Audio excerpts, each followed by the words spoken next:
बीच में आया हूँ ये बताने के लिए कि यदि रउआ लोग के हिंदुस्तान के हालत में सुधार लाना है, एक साफ सुथरी छवि वाली सरकार बनाना है, तो एक बार फिर हमरा के आप लोग जिता दीजिए।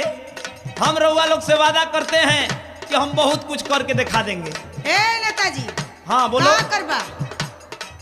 अरे भाई तुमको मालूम नहीं है क्या? हमके मालूम ना, बतावा। बताएं? हाँ बतावा। श्रीमान ने आप लोग का वोट जो दी पाएंगे, समझ रही हो? हाँ हाँ समझ रहे हैं।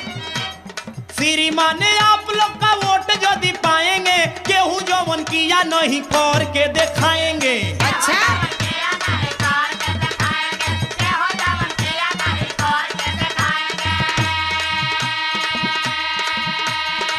ए नेताजी, है हाँ। कुल बंद करा, बड़ा हम सुन ले है जा। अच्छा हाँ सुना हमार बात। आवते चुनाव फिर आए गैला नेताजी, आवते चुनाव फिर आए गैला नेताजी, बन के बहु रुपया दिखाए गैला नेताजी। आए? बड़ा कुल हमार भाषण सुनीला।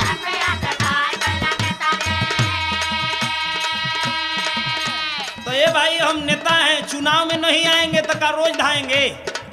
हमको फालतू समझती है क्या? अरे अभी तुमको बताते हैं, हमारा बात सुनो।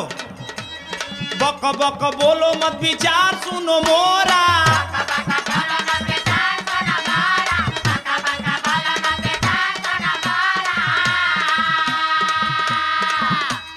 केहू नहीं रहेगा अब दिया का जोरा, समझी?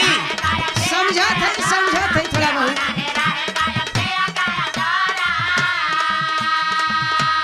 बक बक बोलो मत, विचार सुनो मोरा।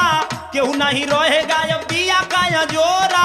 कोने कोने बिजुली का तार दौड़ाएंगे। अच्छा कोने कोने बिजुली का तार दौड़ाएंगे, केहू जवन किया नहीं कर के दिखाएंगे।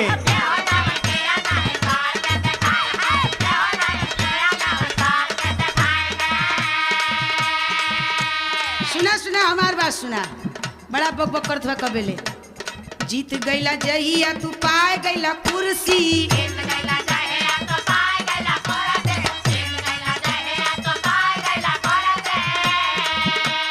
धोती कुर्ता ऊपर लहराए लेला जर्सी,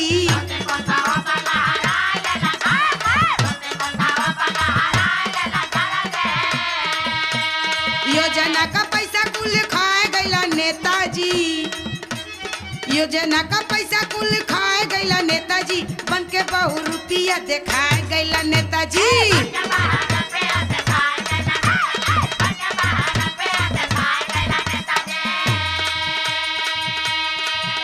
ए भाई लड़की पागल लगती है, इसका दिमाग ठीक नहीं है क्या?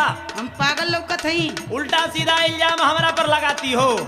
अरे तुमको पता नहीं है कि हम गांव गांव में ऐसी योजना चलाएंगे कि पूरे हिंदुस्तान की छवि बदल के रख देंगे, समझी? अच्छा सुनावा तब तो सुनी। फ्री में पढ़ाई होगी, फ्री में दवाई। तो बड़ा लोग वादा कइले हुआ।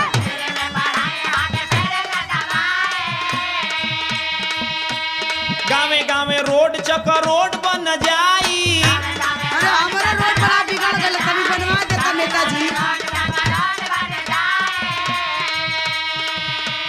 और सबसे बड़ा काम कौन करेंगे देखो हम बता रहे हैं। हाँ हम बताओ, जल्दी बतावा।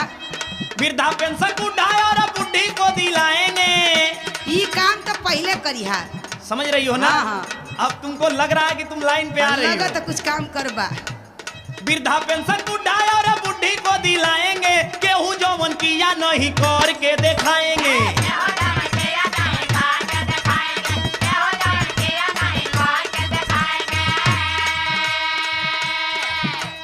बुझे के ना बाकी है तोहार नवटंकी। इसमें नौटंकी का क्या बात है? सुना सुना बतावत हई। तोरे ही तन मितन का खुलल बाटे लटंकी, जितना कुल बात तोहरे लोगन को बा।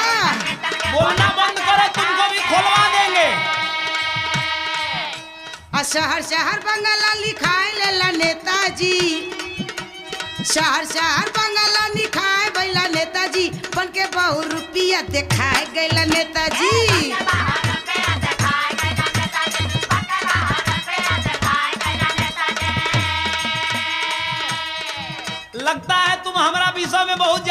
जानती हो? अरे बड़ा लोग का जानीला। तो ठीक है, एक बात हमारा ही सुनो। मान लेते हैं भाई कि पिछली बार जब हम चुनाव जीते थे तो कुछ नहीं कर सके, तो उसका कारण क्या था तुमको मालूम है? ना मालूम ना, आप बतावा। देखो भाई, हम 5 बार तो चुनाव हार गए। अच्छा, एक बार टिकट लेने में 5 लाख रुपया लगता है, तब 5 बार में 25 लाख रुपया हमारा तो चला गया। तो पिछली बार जब हम जीते थे तो अपना वही पैसा वसूल करने में रह गए। अब की बार जिताओ, हम वादा करते हैं हिंदुस्तान की तस्वीर बदल देंगे। समझ रही हो? हाँ हाँ। फिर नहीं होगी जवन भइल हमसे गलती। कान धर के माफी मांगा, कान धर के।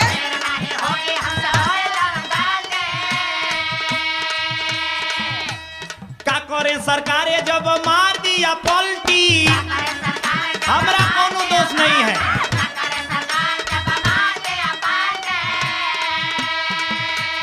गांव की आवाज जाके दिल्ली में उठाएंगे। समझ रही हो? हाँ। गांव की आवाज जाके दिल्ली में उठाएंगे। केहू जवन किया नहीं करके दिखाएंगे।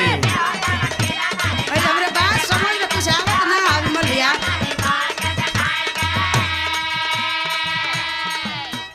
पेट में पैठ देला छुरिया चलाई,